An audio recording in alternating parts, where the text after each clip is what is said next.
How many times in this life have we felt unhappy because we constantly compare ourselves to others? And how often do we ask ourselves, why can't I be like them? Our minds become imprisoned in the desire to be a different version, another shape, wealthier, more successful, more respected. We blindly believe that others hold the key to comfort, power, and a perfect life, forgetting a profound truth. Behind every glittering facade are silent trials, difficulties, and battles that no one else knows about. The story of the black crow below is a gentle yet powerful reminder that we will never find peace and happiness until we stop comparing our lives to anyone else. This journey of discovery will lead us to a truth that will forever change how we view ourselves and our lives. This story holds a secret that can transform your perception, helping you find the happiness that has always been reached, though we have been tirelessly searching for it in places where it doesn't belong. In the deep heart of the ancient, lush forest lived a crow. It carried a profound sadness that lingered from day to day. Every morning, as the sun shone through the leaves, it looked at its pitch-black feathers and felt despair. Why am I so ugly? It wept silently. Why can't I be beautiful and magnificent like the other birds? Self-pity turned the crow into the most miserable creature in the forest. One day, the crow perched on a branch, its tears falling like tiny raindrops. They landed in the stillness surrounding a wise Sadu, ascetic, who was meditating directly beneath. The Sadu felt the dampness on his face. He opened his eyes and saw the crow sobbing high above. "My dear feathered friend, why do you weep?" the Sadu asked in a gentle, warm voice. The crow flew down and settled near him, beginning to pour out its deep sorrow. "Oh, wise sage, I am so unhappy. I look so ugly, no one loves me. When I fly near humans, they shoo me away. I hate these black feathers. I hate my life. I wish I could be any other bird but a crow." The Sadu smiled, a warmth like the early morning sun. He said, "I can transform you into any bird you desire. But first, you must do one thing for me. You must find the one bird that is truly happy with its life. Go and ask all the other birds, learn about their lives, and then return here to me." Hope flared within the crow's chest, excited by the prospect. It immediately flew off, starting its quest for absolute happiness. The crow's journey began with a realization of the trap of comparing appearance. The first stop for the crow was a clear lake where a graceful swan was gliding. The swan's pure white plumage shone like snow in the sunlight. The crow exclaimed in admiration, "Oh, Mr. Swan, you are so beautiful. You must surely be the happiest bird." The swan sighed deeply. "Happy? Oh no, my dear crow. I am very sad. Look at this plain white plumage of mine. It has no color at all. I wish I could be vibrant and multicolored like a parrot." The crow was astonished. "But you look so elegant." "Elegance means nothing without color. The parrot is much luckier than I am," the swan said sadly. The crow continued its flight until it found a vivid blue and green parrot perched on a mango tree. The parrot's feathers glowed with green and red like a work of art. "Oh, Mr. Parrot, your colors are so dazzling. You must be the happiest bird in this forest," the crow said.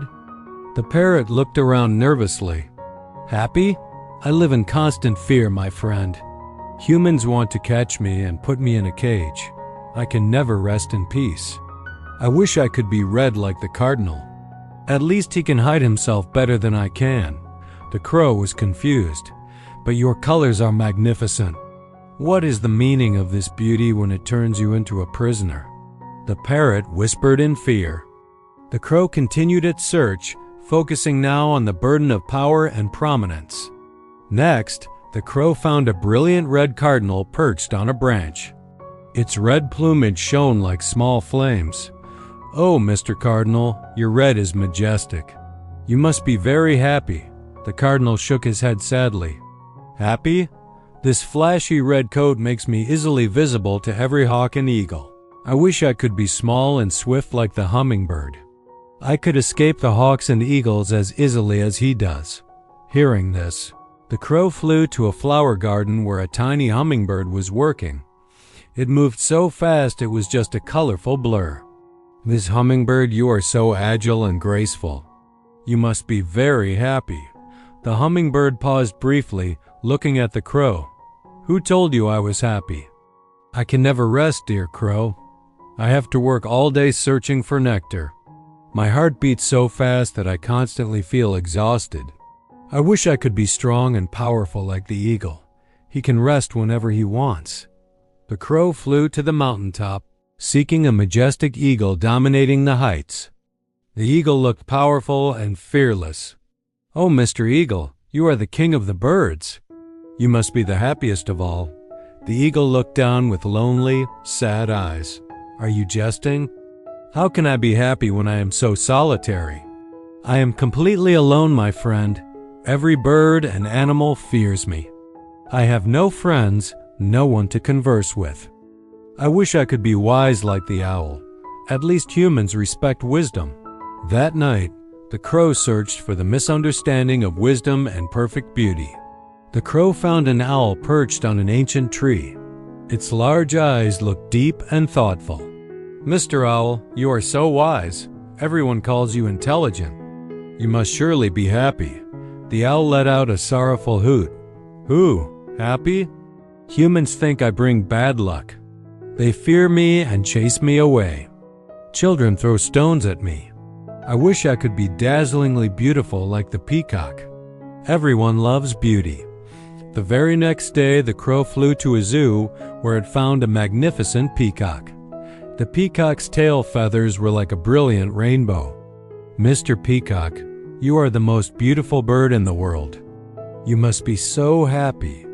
The peacock spread its colorful tail, but its eyes were filled with sadness. "You are mistaken, my dear friend. I am locked in this cage because of my very beauty. I cannot fly freely like you. I cannot go anywhere I want.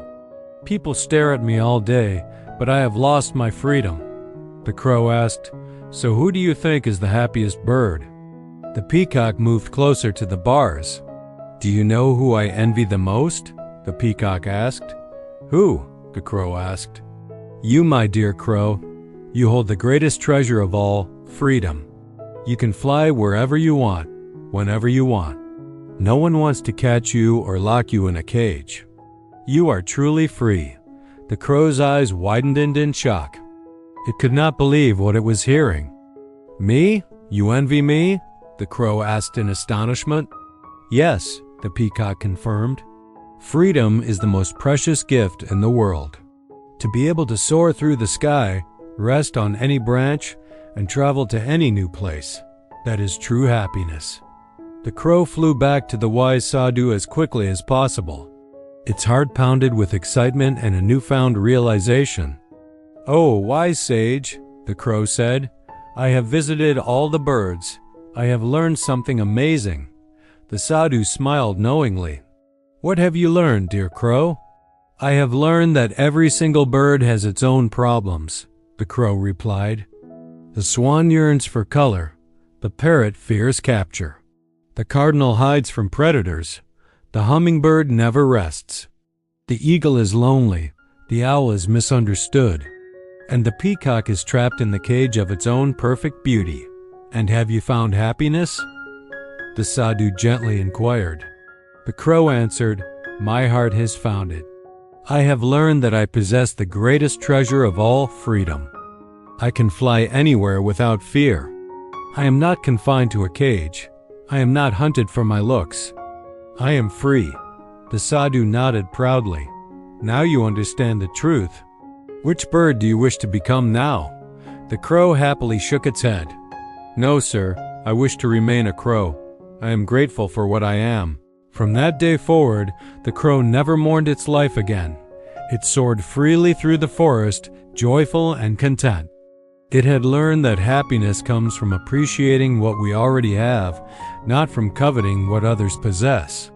The Sadu watched the crow fly away with a peaceful smile. He whispered, "True wisdom is learning to be grateful for one's own blessings." The story of the crow's journey spread throughout the forest and beyond. Animals and birds shared this tale with their young, teaching them that every creature has its own struggles and trials. What we perceive as perfect in others may not be perfect at all. True happiness comes from gratitude for what we have and the understanding that our own blessings are priceless gifts. Like the crow, we must learn to cherish the good things we have been given and the invisible freedom we possess. Contentment comes from changing our perspective, not from changing our circumstances. There is a famous proverb, "The grass is always greener on the other side of the fence." This is a common tendency when we think others have better lives than us. But the reality is that they also fight their own battles and face their own problems. Peace and happiness cannot be achieved by becoming someone else. True happiness does not come from possessing what others have. It comes from gratitude for what we already own. Every person you admire is fighting battles you know nothing about. Instead of comparing your life to others, focus on the unique gifts you have been given within. A crow discovered that its life was far better than the birds it met. The swan's burden was the lack of color. The parrot's fear was the golden cage. The eagle's solitude was the price of power, and the peacock's confinement was the cost of beauty. We often look at what we lack and overlook the most obvious blessings. What treasures are you overlooking in your own life? Happiness is not a destination. It is an attitude toward life, an internal decision. As long as we chase the idealized image of others, we remain prisoners of comparison. The moment we stop and say, "Thank you for who I am," and "Thank you for what I have," no matter how simple, at that very moment, the cage of the soul opens its doors. Like the crow, we are granted a priceless gift, the freedom to live according to our nature and soar through the sky of our lives without needing the magnificent peacock, feathers, or the authority of the eagle. Start practicing gratitude today, and you will find that contentment is always within your reach. The person who is grateful for the good things they have been blessed with is the happiest person in the world. Remember that you already have everything you need to be happy. You just need to recognize it. Until next time, live in peace, happiness, gratitude, and continue to appreciate the beautiful life you have been granted.